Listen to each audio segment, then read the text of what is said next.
Hello, Hidden One. The release of Assassin's Creed Mirage is just around the corner, and fans are wondering just where this game will fall between the classics like Assassin's Creed 2 and the new massive games like Assassin's Creed Odyssey. Well, I've been able to play it for about 90 minutes, and in this video I'm going to tell you everything I saw that will keep you occupied in 9th century Baghdad, and then you will be able to decide if you think the series is moving in the right direction. A huge thank you to Ubisoft for their incredibly supportive team and for inviting us to this game preview. This is a first for the Should You Play It channel, and I hope it won't be the last because I had an amazing time and I can't wait to tell you what I saw. So why wait? Let's faith dive straight into it. Let's get the obvious stuff out of the way. In Assassin's Creed Mirage, you will assassin all over the place, Creed along the main storyline, and Mirage more than in recent entries to the series. By that I mean that there is a renewed focus on stealth, and we'll get into that in a moment.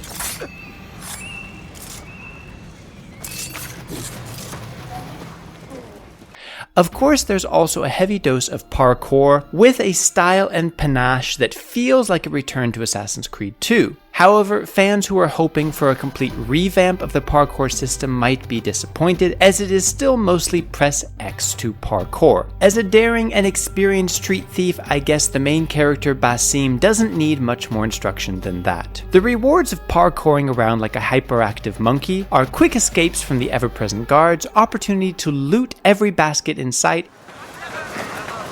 You will rot in a cell. Yes, you will.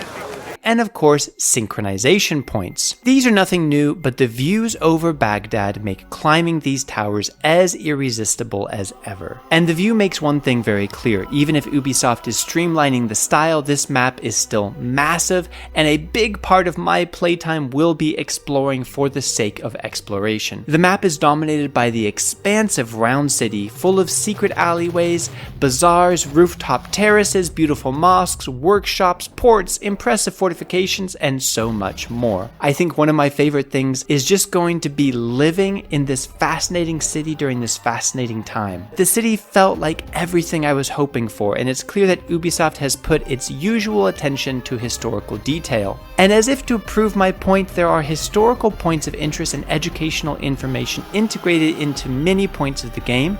So if you, like me, are interested in learning more about the center of the civilized world in the 9th century, there's a lot of opportunities to take time out of dropping onto guard's knife first and opening a book and learning about your environment. The game isn't just Baghdad. There is a huge area to explore full of lush wetlands, palm forests, and dusty villages.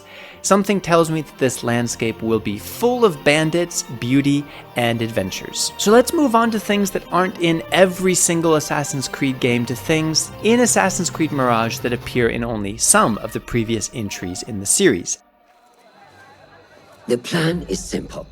The game is moving the player back into the role of a silent assassin as compared to some of the brawny berserkers we've played recently. That means that blend in is back in style, which you can use on a lot of strategically placed benches to casually chill, find crowds of people to make friends with until the guards move away, and costumes to utilize social camouflage and walk right into exclusive establishments Hitman style. Your tool belt will contain a lot more ninja equipment than in recent games, including smoke bombs, poison, and throwing knives. So you'll probably spend more time planning your approach and stocking up on the right equipment rather than just charging into battle.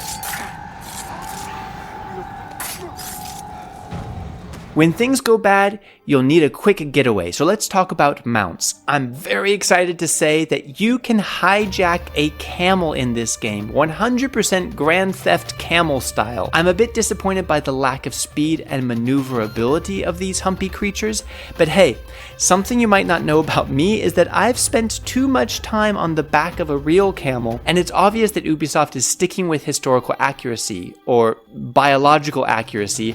Anyway, ride camels in Assassin's Creed Mirage so you never have to in real life. That's what I'm saying. For less flashy but more reliable transportation, there are plenty of horses to hop onto and gallop off. And since the streets are more crowded than ever, I'm glad that the follow path function is back. For a more subtle approach to your target, you can also sail in on your very own stolen fishing boat. All this tells me that we can hope for other types of transportation as well, perhaps galleons, runaway wagons, elephants.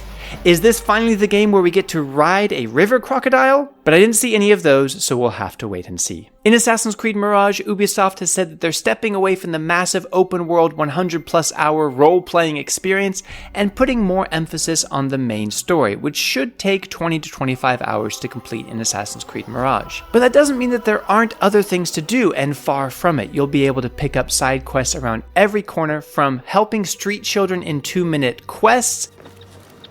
My name is Basim, and I climbed up here without thinking it through. Do you think you could help me get down? To multi-episode adventures that might end up being more memorable than the main story. I spent 30 minutes of my playtest trying to help Alibaba's daughter get into her father's cave, because what could possibly be inside that mysterious place? Well, I didn't manage to find out for sure, but the call of shiny is strong with me, and this is probably the first quest I'll jump into when I get my hands on the full game. There are also contracts at every assassin's Hidden One's hideout. These run the usual gamut of stealing an item, escort missions, and targeted assassinations. Each contract has a specific reward and bonus rewards for fulfilling certain advanced criteria, like not being spotted. These rewards might help you just boost your XP and gold, or might also bring you rare resources that get you closer to crafting your perfect gear. Yes, resource gathering and crafting. You can decide for yourself if this is a good thing, but I love a good crafting system, and I'm excited to customize Basim's appearance and equipment. I didn't get far into the crafting menus, but I did notice different types of artisans such as blacksmiths and tailors where you can upgrade and change the appearance of your gear, and merchants where you can buy and sell resources such as metals, fabrics, and tool parts. There was also a lot of indicators that you might end up spending a lot of time gathering resources for yourself, for example by hunting animals for leather and fur. By the way, in just one quick outing into the wilderness, I spotted rabbits, antelopes, and ostriches. I mean, really, when is the last time you got to hunt down a flock of ostriches? Herd of ostriches? A peck of ostriches?